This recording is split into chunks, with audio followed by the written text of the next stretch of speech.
I volunteered. I was in Fallujah in 2004. I got in trouble for bringing a pistol back. And this is what's so important to me about my story.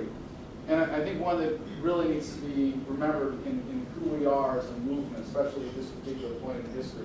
Because I was going back to Iraq. You know why I was going back to Iraq? Because I didn't get a Purple Heart the first time. Yeah, they really flip a switch, you know, when you go through boot camp, especially in the Marines, you know. Which, by the way, has the downside for all the people that join out of insecurity because they want to be a part of the tough team, you know, being in the hardcore branch. It also means that you're around the most gay service members of any other branch in the military, because it's where they all go to prove themselves as well. And if you notice the formation sizes, when you have them lined up by height, we also have a disproportionate number of people that just barely meet the height cutoff for joining the military. So, well, I'm going to join the Marine Corps. You get a lot of Napoleon complexes in there too. So that was, you know, that was really important for me that's how far I had gone.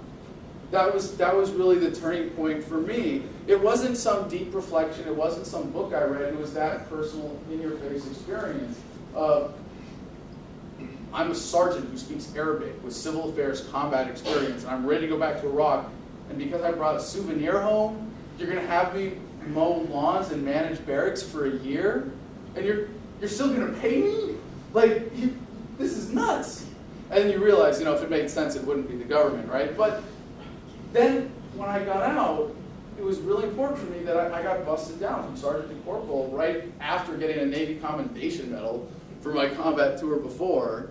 And I mean, I could go on a whole other rant about the medal system, the bullshit about how you actually can convince people to risk their lives for your racket because you're going to pin a little shiny piece of metal to their chest when they get home. It's really something to ponder that way. But I was just disgruntled enough when I got out to really start questioning things. And if it wasn't for that experience, I wouldn't have. I just kept going. You know, I would have gone back to Iraq. I would have had another tour. I would have come home. You know, I would have, you know, I don't know. I really don't know what I would have done. But when I got back, I ended up going to grad school at George Washington in D.C. And I like to think I'm finally setting an example for the kids, because I did finally, in my second year, drop out of grad school. It's never too late, okay? It's never too late. But on the serious side of that, talk about the importance of homeschooling, having a self-guided education, or at least as an individual, you know, granting someone the ability as your child to guide their own education, to have something that they're engaged with rather than something that's being forced on them or just expected of them. But then I got active in the anti-war movement. And I was in D.C. and I was having way more fun traveling, speaking, telling war stories. And it was very therapeutic for me. It was very important to get that, you know, when you're dealing with PTSD, to be able to take your stories and put them to good use. But more importantly, in the purpose of telling all this, is that I was surrounded by lefties.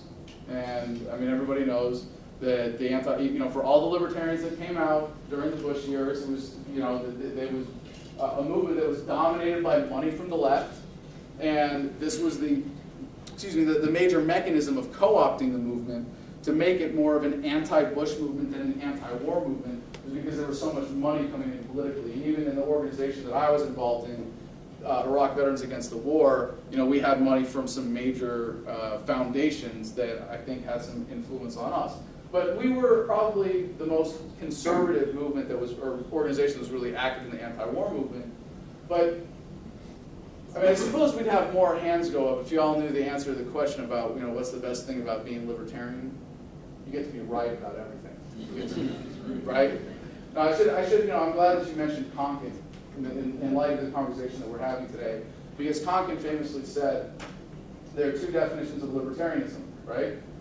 You talk about Glenn Beck, and I think about Glenn Beck on one hand and Bill Maher on the other hand, and that's those hands. Calling themselves libertarians. So the first definition is anybody who calls himself a libertarian. The second definition is anybody who agrees with me on absolutely everything. Then you can be a libertarian.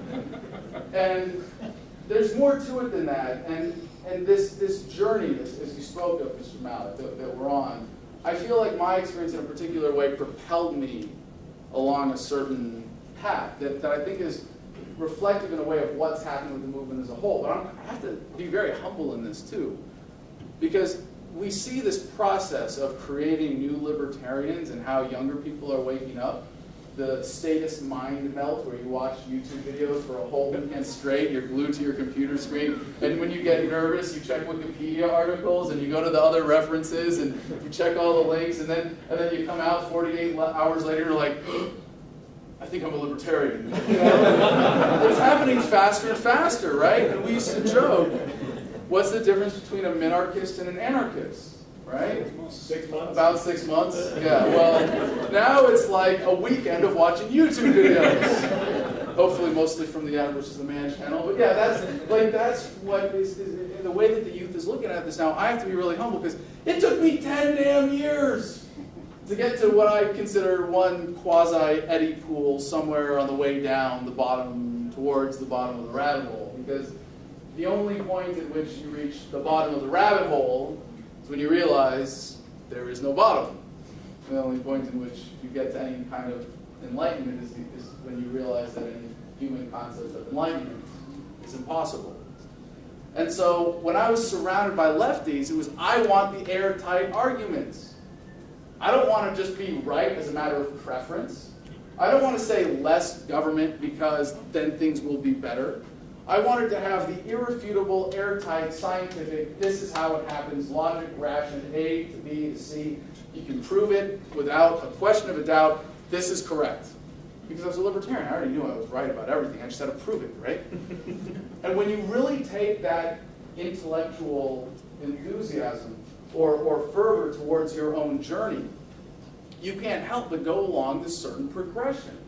And with what you were saying about how people are looking at the market for justice differently, and Mr. Ludwig, how you showed how there's an evolution of thought as well within the libertarian movement as ideas are being developed and synthesized, we see that the movement as a whole is really going through a different way of thinking. There are a lot of people who started down the rabbit hole, and they had a moment that was truly awakening when they realized the government didn't care about the Constitution, when they realized that the propaganda on the mainstream media was just there to get you to obey and fall in line. And they said, all right, and if we just got to the Constitution. And then you stop, and stop thinking. And a lot of people just, and then they go, well, if we just get to the Constitution. And that's the fight for them. And it's a struggle. And it's a war, and it's an argument, and it's this combative thing. And it's very frustrating for a lot of these people. You don't see, I don't know if you've noticed this, but speaking of those of us who've gotten just a little bit further down the rabbit hole to the anarcho-capitalism, voluntarism perspective, you almost, you don't see as many anarcho-capitalists, waving pitchforks and screaming and getting angry or crying on television. You don't see that. Because it's kind of a Zen libertarianism that you come to. And I feel like where I've gotten propelled over the course of my journey is with such momentum that I can't stop. And I feel like many times I lose people and I go too far. But it's not like any other political ideology where you can see conservatives and liberals get along, right? Because they're saying, well, we want the guns of government to be pointed at these people, to organize society this way. And they say, well, it's our preference that guns of government be pointed at other people, so we can organize it a different way to suit what comes down to an aesthetic preference. But they're all in agreement that society should be organized that way, and there are a lot of libertarians who are still in that fundamental statist approach. Less government is a matter of preference, not a matter of principle. And the younger people who are getting this are coming to it so much faster because the internet has created this expectation. You have the truth button right there at your fingertips, one click away. Do you notice how the conversation has changed? You don't stop and debate facts anymore. That's a thing of the past. Who was that guy that was elected, who was in that race, who did that thing, that shot that guy? I don't know, I'll just look it up for you. Just like that. Do you know how much the conversation fundamentally changes when it's shifted from conjecture to just being fact and analysis based? And I feel like I know there are a lot of people who are way ahead of me on this line of thinking.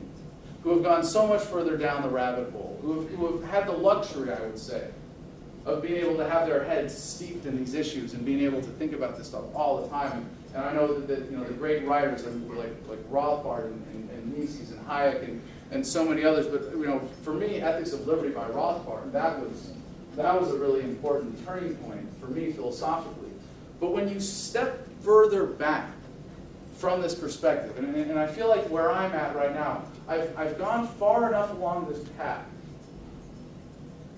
that I've gained just enough perspective that I think with what I'm doing right now, I'm able to see something that I really want to share with everybody. And I really want people to get what gift it is that has been bestowed on me by luck and circumstance, of whatever ideas have come together in my head to make this vision possible. But what we are seeing is an evolution of thought and a paradigm shift. And where I have gone on my journey, what makes it significant is not that it is something unique to me, but how ununique it is. How incredibly unspecial my experience is. Because I see that it is happening on a much broader scale. It is happening as the destiny of the species right now. And you can think about this in terms of, you know, if we don't get freedom now, it's 100 years of darkness, or it's a fight. And can you imagine that? Like, could we really lose? Can you imagine? I mean, people say it's really hard to imagine a world without government or a voluntary free society. I can't imagine anything else 100 years from now. You want to tell me that this institution of forced fraud and coercion that is government, you're telling me that the market, that the forces of nature, of evolution, aren't going to render this thing obsolete? That's what I have a hard time imagining. And you look at the effect on of technology, and I want to go back to your example of the free market for justice that's developing, and you can have your ideas and say, well, if we didn't have the government coming in with courts and with cops and everything else that's a part of the system, you know, how much better could we do it with today's technology? But you know what? If you have the idea for the reputation agency, you got to test the market, right? But the fact is, it doesn't matter if your idea comes to fruition. I think the most important thing we can keep in mind as libertarians, if we truly are true to the philosophy, we honor what we say when we say that, hey, the market is going to be a better way of organizing society, that is the collective combined wisdom of all the independent actors coming together, deciding through voluntary transactions what's best for themselves, rather than centrally planning. No more can we centrally plan the future and suggest that it's going to be this way. We can only suggest ideas and test them in the market. But it's even going further than that, because your agency might not be it, but the effects of what you're talking about, it's already happening. It's already happening. How many people have had disputes in this room where you said, you know, I could go to government, but I didn't? Just that. And the way that technology empowers us with the technology, the communications that we have capable, allowing us to organize, as I think you mentioned, mutual aid organizations. I think both of you talked and touched on how people are coming together to peacefully do these things. You described it as a shadow government that we would be developing, as Samuel Konkin described the pockets of agorism developing. But it's more than that, and I think this is one thing that Konkin got wrong. As beautiful as agorism is, this process of withdrawing our material support from government. Is a drug dealer an agorist, if he's never heard of the word? Hell yeah, he is. You think that guy is paying taxes on the dime bag he just sold? Hell no. You think he's filling out IRS forms about the brick he just got in? Hell no. Why? Because it's better for his business. You think for me, when I pay people that work for me, when I pay cash or silver, or I guess I'll just leave it at that. You think I'm doing it just because it's the moral thing to do? It's also better for my pocket. It's better for the market. It's better for the world that the money doesn't go to this violent monopoly that is government. And what we are doing as libertarians really is improving the market of information. But in a sense, we're really insignificant.